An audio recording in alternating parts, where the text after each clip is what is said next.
प्यारे बच्चों, A N D, A N D पे आप हर साल, चाहे वो 12th हो चाहे वो 10th हो, हर साल 1 नंबर का क्वेश्चन आपको देखने को मिलता है। तो आर्टिकल्स क्या होता है आज इस वीडियो में हम जानेंगे।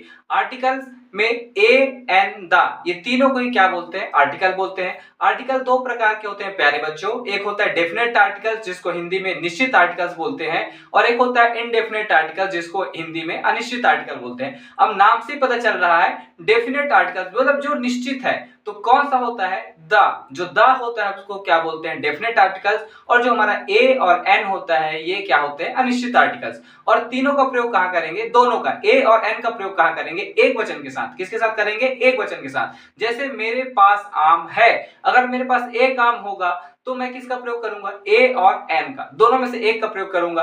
बट अगर मेरे पास बहुत सारे आम है तो किसका प्रयोग करूंगा? किसी का भी प्रयोग नहीं करूंगा, क्योंकि ये क्या हो जाएगा प्यारे बच्चों? एक बहुवचन हो जाएगा, इसलिए मैं किसका प्रयोग करूंगा? किसी का प्रयोग नहीं करूंगा। तो आप जैसे समझ चुके होंगे कि जो अनिश्चित आर्टिकल है ए और एन, वो किसका प्रयोग किससे पहले करते हैं? नाउन से पहले। किसकी स्थिति बताने के लिए करते हैं? नाउन की स्थिति बताने के लिए किसका प्रयोग करते हैं? ए और एन और द का। बट नाउन किस प्रकार होना चाहिए? एक वचन का। जैसे मेरे पास पेन है, मेरे पास पेन है, अगर एक पेन होगा तो मैं इसमें ए और एन का प्रयोग करूंगा, अगर एक से ज्यादा पेन है तो किसका प्रयोग करूंगा? किसी का प्रयोग नहीं करूंगा। तो प्यारे बच्चों, जैसा आप समझ चुके होंगे कि जो ए और एन का प्रयोग है वो अनिश्चित नाउन की पोजीशन को बताने के लिए किया जाता है, और जब वो एक वचन हो।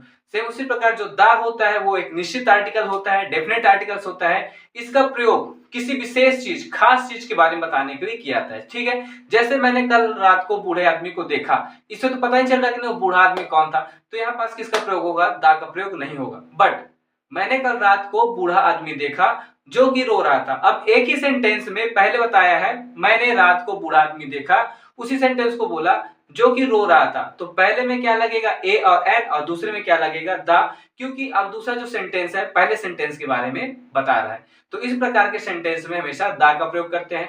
वैसे फ्रेंड्स, द का प्रयोग हमेशा निश्चित आर्टिकल मतलब निश्चित नाउन की पोजीशन बताने के लिए किया जाता है। जितने भी हमारे प्लैनेट्स हैं, जितने भी हमारे अर्थ और ये सब जितने भी सन है, तो जितने भी नदी हैं, इस सब के नाम के पहले क्या लगेगा? जो यूनिक चीज है, जो खास चीज है, उस सब के नाम के पहले क्या लगेगा? द लगेगा।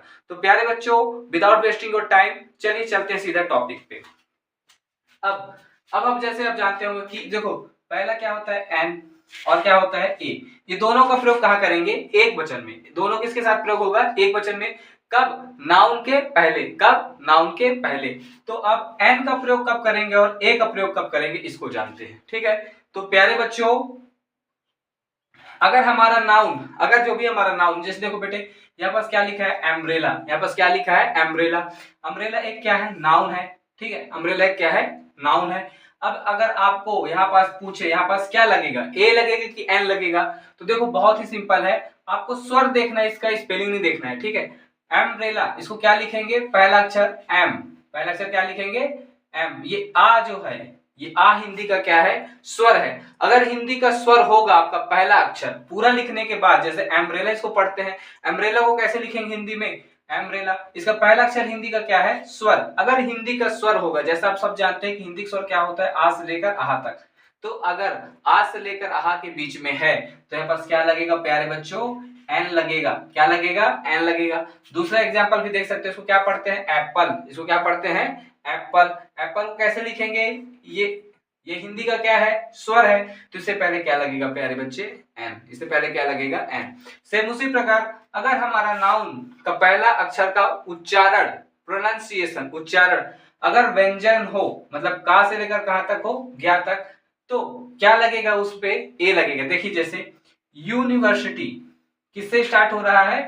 यू से स्टार्ट हो रहा है। ये हिंदी, इंग्लिश का तो है वॉवेल्स, बट हिंदी में इसका प्रोनाउंसिएशन क्या हो रहा है? हिंदी का यू से। यू से यूनिवर्सिटी, देखो क्या आ रहा है? यू। तो यहाँ पास क्या लगेगा प्यारे बच्चों? ए लगेगा। बहुत बच्चे कंफ्यूज हो जाते हैं इसी पे। ठीक है, सेम इसी प्रकार और देख सकते हैं, देखो इसको क्या पढ़ते हैं? यूनिट। इसको क्या पढ़ते हैं? यूनिट। तो यहाँ पास क्या लगेगा? ए लगेगा। यहाँ पास क्या लगेगा प्यारे बच्चों? ए लगेगा। ठीक है, सेम दा का प्रयोग जैसे आप पढ़े किसी खास चीज के लिए करते हैं, और व्यक्ति के नाम के पहले, जो महान पुरुष हो उनके नाम के पहले करते हैं। देखो जैसे I saw a man, I saw a man, मैंने एक आदमी देखा।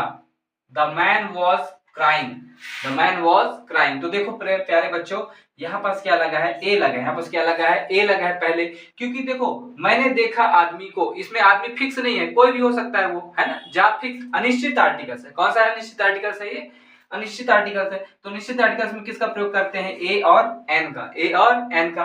बट मैन, मैन का प्रोनाउंसिएशन क्या होगा, मैन। माँ मछली हिंदी का क्या है, व्यंजन है, हिंदी का क्या है, व्यंजन है। अगर हिंदी का व्यंजन होगा तो क्या लगेगा, ए लगेगा, क्या लगेगा, ए लगेगा। सेम उसी प्रकार अब इसके आगे बता रहा है, आई सॉ अ मैन, मैंने आदमी को देखा। द मैन वॉज क्राइंग, आदमी रो रहा था। अब उसी आदमी की बात चल रही है, तो वो खास आदमी हो गया कि नहीं हो गया। अगर एक ही सेंटेंस में एक ही वस्तु के बारे में दोबारा बताए, तिबारा बताए, तो हर बार जितने बार भी बताएगा तो वापस क्या लगेगा, द। पहली बार में दानी लगेगा, क्योंकि पहली बार हमको शब्दार्थ नहीं पता था। जैसे आई सॉ मैन, मैंने आदमी को देखा, वो आदमी कोई हो सकता था इतना सेंटेंस में, कब पता नहीं। बट आगे क्या बता रहा है, द मैन वॉज क्राइंग, वह आदमी रो रहा था। तो अब यहाँ उस विशेष आदमी की बात चल रही है जिसको आज देखा होगा, तो इससे पहले क्या लगेगा बेटे, द आर्टिकल्स। समझा गया है। एक नंबर का क्वेश्चन हर साल आता है 10वीं 9वीं 8वीं मतलब 9वीं 10वीं 11वीं 12वीं में। प्यारे बच्चों कर लेना। देखो, आई एट एन ऑरेंज, मैंने संतरे को, ये संतरे, मैंने संतरा खाया, मैंने संतरा खाया। तो देखो प्यारे बच्चों, पहली बार संतरा की बात चल रही है, फिक्स नहीं कि कैसे संतरा खाया, कौन सा संतरा को खाया, किस प्रकार के संतरा को खाया। तो यहाँ पास अनिश्चित है, नाउन की पोजीशन क्या है, अनिश्चित है। तो यहाँ पास किसका प्रयोग होगा प्यारे बच्चों, ए और एन का। चूंकि ऑरेंज, ऑरेंज ये हिंदी का क्या है, स्वर है, तो यहाँ पास क्या लगेगा, एन, यहाँ पास क्या लगेगा, एन।